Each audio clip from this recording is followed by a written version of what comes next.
High, আসসালামু আলাইকুম। আজকে আমরা মজার একটি বিষয় নিয়ে আলোচনা করব। সেটি হচ্ছে কিভাবে আমরা Chrome এর ট্যাবে এখানে আইকন যুক্ত করতে পারি বা ছবি যুক্ত করতে পারি। আমাদের ছবি কি আমরা এখানে যুক্ত করতে পারি? বা আমাদের ওয়েবসাইটের আইকন আমরা কিভাবে এখানে ব্যবহার করব? বা আমাদের ওয়েবসাইটের লোগো এখানে কিভাবে আমরা এড করব?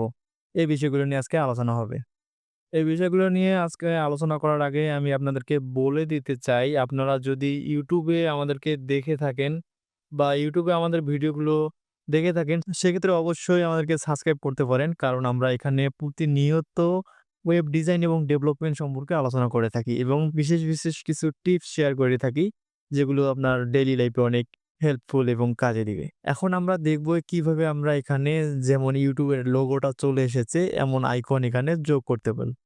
এজন্য আমরা ১ম এ চলে যাব, যেকোনো একটি আইকন ডাউনলোড করতে হবে। আমরা আইকন ডাউনলোড করার জন্য আমরা এখান থেকে সিম্পলি চলে যাব ফ্রি আইকন যে ওয়েবসাইটটা আছে icons.com এখানে।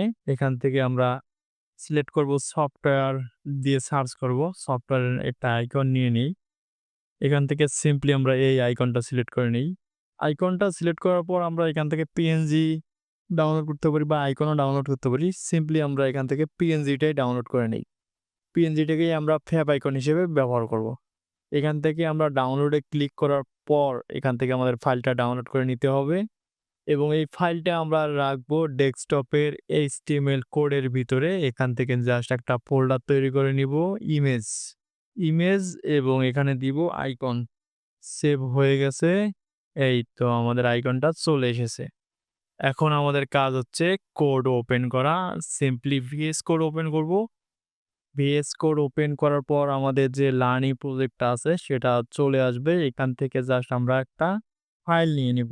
HTML ফাইল favicon.html নেয়ার পর এখন আমরা কিভাবে আইকন এড করতে হয় এই বিষয়টা আগে বুঝে নেই।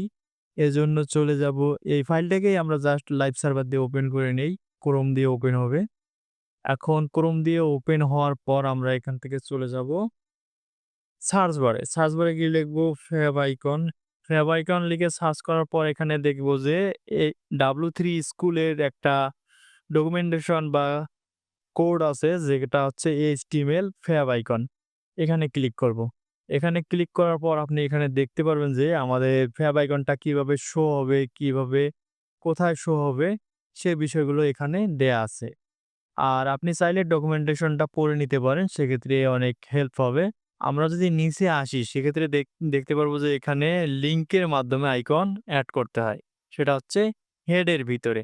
হেডের ভিতরে লিঙ্ক ট্যাগ থাকে এবং লিঙ্ক ট্যাগের রিলেশন থাকে আইকন এবং টাইপ থাকে ইমেজ এক্স আইকন এবং এখান থেকে যে হাইপার টেক্সট বা হাইপার রেফারেন্স যেটা আছে, যেটাকে আমরা লিঙ্ক হিসেবে ব্যবহার করি, ফাইলের পাথ দিয়ে থাকি, সেখানে হচ্ছে ফোল্ডার বা আইকনের পাথ আছে। এখন আমরা সিম্পলি টেমপ্লেটটাই কপি করে নিতে পারি বা আমরা লিখতেও পারি। জাস্ট আমরা টেমপ্লেটটা কপি করে নেই আমাদের কাজের সুবিধার জন্য। এখানে নিয়ে জাস্ট পেস্ট করে দিলাম। পেস্ট করে দিয়ে আমরা যদি এটিকেই রান করি এখানে, দেখবেন যে কোনো কিছুই চেঞ্জ হচ্ছে না। আমরা জাস্ট এখানে গিয়ে পাথটা চেঞ্জ করে দিব। এখান থেকে জাস্ট ইমেজ, ইমেজের ভিতরে আইকন। এখন যদি আমরা এখানে যাই, গিয়ে যদি এখানে রিলোড করি তাহলে দেখবেন যে এখানে আমাদের আইকনটা চলে এসেছে। সিম্পলি আমরা যদি এখানে অন্য ইমেজ ব্যবহার করতে চাই, সেটা কি সম্ভব কিনা? আচ্ছা চলুন দেখি, আমরা একটা ইমেজ ডাউনলোড দেই। এখানে গিয়ে লিখলাম ফুটবল। ফুটবল লিখে সার্চ করার পর জাস্ট ইমেজ, এখান থেকে ডাউনলোড।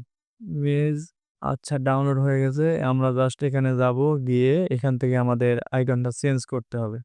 পাথটা আছে, পাথটা চেঞ্জ করে আমরা জাস্ট এটা দিয়ে দিলাম। দিয়ে জাস্ট এখানে আসলে দেখবো যে আমাদের ফুটবলটা চলে এসেছে। সিম্পলি এতটুকু কাজ করার মাধ্যমে আপনি জাস্ট আপনার ওয়েবসাইট বা Chrome এর ট্যাবে আপনার ছবি, আইকন বা ইমেজ যুক্ত করতে পারবেন। দেখা হবে পরবর্তী ভিডিওতে এমন ইন্টারেস্টিং অন্য কোনো টপিক নিয়ে। আপনি যদি ওয়েব ডিজাইন এবং ডেভেলপমেন্ট শিখতে আগ্রহী হয়ে থাকেন, সেক্ষেত্রে এই চ্যানেলটি ফলো করতে পারেন।